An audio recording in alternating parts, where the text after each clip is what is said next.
Vamos a entrar directamente en materia. Hoy nos embarcamos en lo que probablemente sea el viaje más épico y desde luego el más meticuloso que existe en la naturaleza. Vamos a ver exactamente cómo la vida misma se las arregla para perpetuarse. Y ojo, no hablamos de simple biología básica de instituto, sino de una coreografía milimétrica a nivel microscópico que está ocurriendo literalmente millones de veces por segundo dentro de cada ser vivo. Es alucinante pensar cómo algo tan sumamente diminuto logra una hazaña tan colosal. Pero bueno, para asentar bien las bases tenemos que dar un salto en el tiempo hasta el año 1855. Fijaos en esta cita. Rudolf Virchow formuló este axioma biológico que lo cambia todo. Donde existe una célula, debe haber existido una célula preexistente.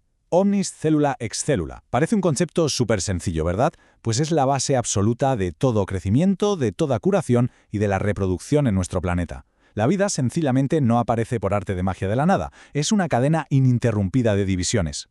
Y para que nadie se pierda, esta es nuestra hoja de ruta para la explicación de hoy. Lo hemos dividido en 6 partes muy fáciles de digerir. 1. El principio de Virchow. 2. La interfase celular. 3. Las fases de la mitosis. 4. La citocinesis, viendo la diferencia entre animales y vegetales. 5. Los importantísimos puntos de control. Y para terminar, el punto 6, mitosis frente a meiosis. ¡Vamos allá! Empezamos con la sección 1. El principio de Virchow, la base de la vida. Como decíamos, la continuidad celular no es solo una teoría aburrida que te aprendes de memoria, es la solución más elegante que ha encontrado la naturaleza tras eones de evolución.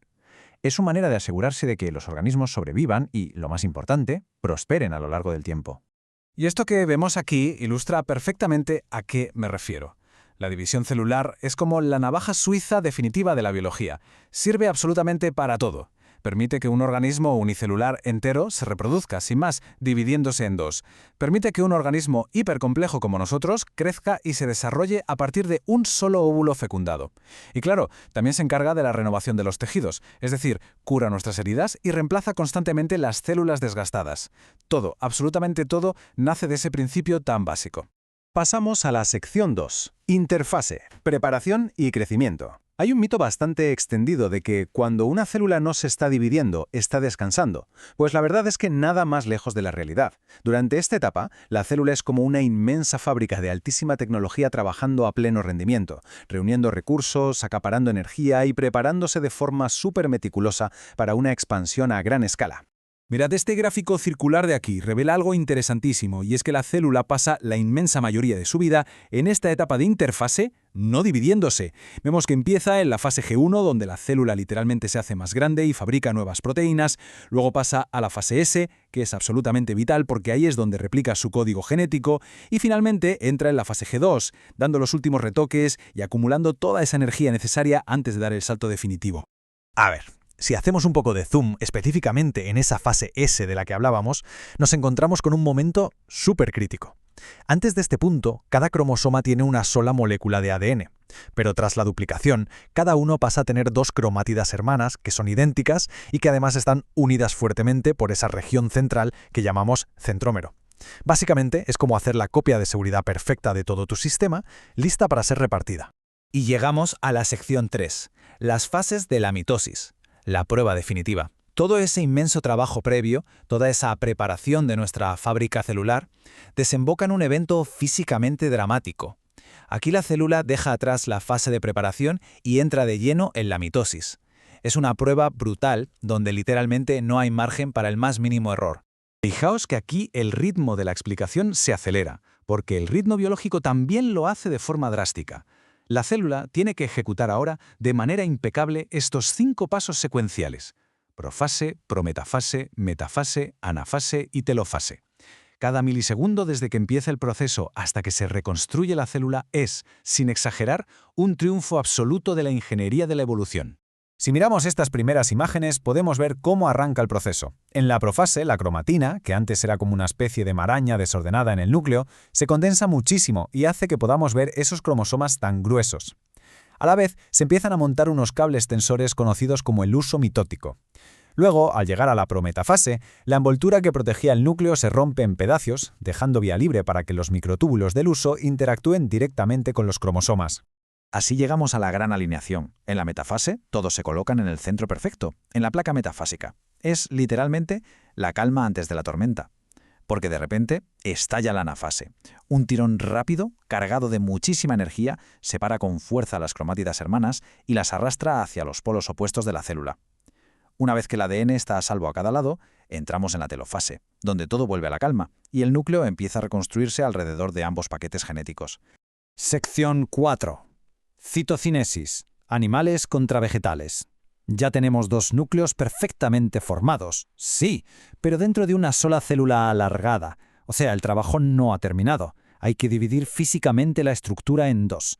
Lo fascinante aquí es ver cómo la naturaleza, ante un mismo problema geométrico, se inventó dos soluciones radicalmente distintas dependiendo de qué tipo de vida estemos mirando. Mirad el tremendo contraste en estas dos imágenes. A la izquierda, la célula animal. Como es flexible, forma un surco de segmentación. Es como un anillo contráctil que se va apretando desde fuera hacia adentro, pellizcando el citoplasma igual que cuando te apretas un cinturón. Pero claro, a la derecha, la célula vegetal tiene una pared celular súper rígida. No se puede pellizcar. ¿Su solución? Construir un muro de dentro hacia afuera. Empieza a fusionar vesículas llenas de carbohidratos en el centro hasta crear una placa celular que se convierte en la nueva frontera entre las dos células. Una auténtica genialidad. Bueno, pasamos a la sección 5, puntos de control del ciclo. Imaginaos esto, con toda esta tremenda complejidad mecánica, ¿qué impide que un fallito de nada provoque una catástrofe biológica? Pues un sistema de control de calidad absolutamente implacable. Pensad en ellos como si fuesen los típicos porteros insobornables en la puerta de una discoteca súper exclusiva. Simplemente no te van a dejar pasar al siguiente nivel si detectan la más mínima anomalía. El primer filtro, nuestro primer portero, es el punto de control G1. Esta decisión lo cambia todo. Antes siquiera de molestarse en gastar una cantidad masiva de energía replicando el ADN, la célula evalúa el exterior de forma súper meticulosa. ¿Es favorable el entorno? ¿Hay suficientes nutrientes? ¿Están presentes las señales de crecimiento? Si el entorno no es ideal, el ciclo se paraliza por completo ahí mismo. Ahora, digamos que pasamos ese primer control y el genoma se copia. Pues nos topamos con el control G2 y este es de todo menos flexible. Es una inspección interna súper estricta que revisa cada detalle del código genético recién duplicado. Si hay algún daño o algún error de copia en ese ADN, no hay pase libre para la mitosis. O está perfecto o no se avanza. Y el último sistema de seguridad, el punto de control M, opera en plena acción durante la alineación de la metafase. Este funciona verificando la tensión física. Literalmente, se asegura de que todos y cada uno de los cromosomas estén bien anclados al uso por ambos lados. ¿Que falta una sola conexión? Pues la separación se bloquea. Así es como el organismo evita que una futura célula herede una cantidad totalmente desequilibrada de ADN. Y llegamos a la última parte, la sección 6, mitosis frente a meiosis. Hasta ahora hemos estado explorando la máquina de clonación perfecta. Pero a ver, la vida, con toda su riqueza, no es solo un mar de clones idénticos. Para entender de dónde sale la inmensa diversidad biológica y cómo funciona la reproducción sexual, tenemos que enfrentar a esa fotocopiadora de la mitosis con otra estrategia brutalmente diferente, el elegante arte de la variedad genética. El secreto de toda esa diversidad se llama meiosis. Este proceso es único. En lugar de una sola división, son dos divisiones sucesivas, pero ojo, con una sola ronda previa de replicación. En la primera división separamos los cromosomas homólogos, es decir, los que heredamos de cada progenitor. Y en la segunda separamos las cromátidas. Al final pasamos de tener el material genético completo a reducirlo a la mitad, produciendo 4 células hijas que son haploides y totalmente únicas, listas para la reproducción. Si miramos esta tabla, la comparativa queda clarísima. Por un lado, la mitosis, una sola ronda, nos da 2 copias exactas, células diploides, diseñadas pura y exclusivamente para hacer crecer al organismo y reparar sus tejidos. Pero en el otro extremo tenemos la meiosis, 2 rondas de división que nos entregan 4 células haploides únicas y cuyo principal objetivo es introducir esa variabilidad tan necesaria y darle combustible al motor de la evolución de nuestra especie. Es una auténtica pasada. Entonces, para ir cerrando, la próxima vez que veamos una planta crecer o simplemente observemos cómo se nos cura un pequeño rasguño, pensemos por un momento en esto. ¿Cuánta de la biología que consideramos fundamental es en el fondo esta increíble e invisible danza microscópica? Hay literalmente millones de divisiones, puntos de control hiperestrictos, tirones cromosómicos y reconstrucciones químicas ocurriendo ahora mismo, en completo silencio dentro de cada uno de nosotros. Es la verdadera infraestructura que hace posible la vida entera. De verdad espero que este recorrido os haya hecho ver la mismísima maquinaria de nuestra existencia con otros ojos. Hasta la próxima.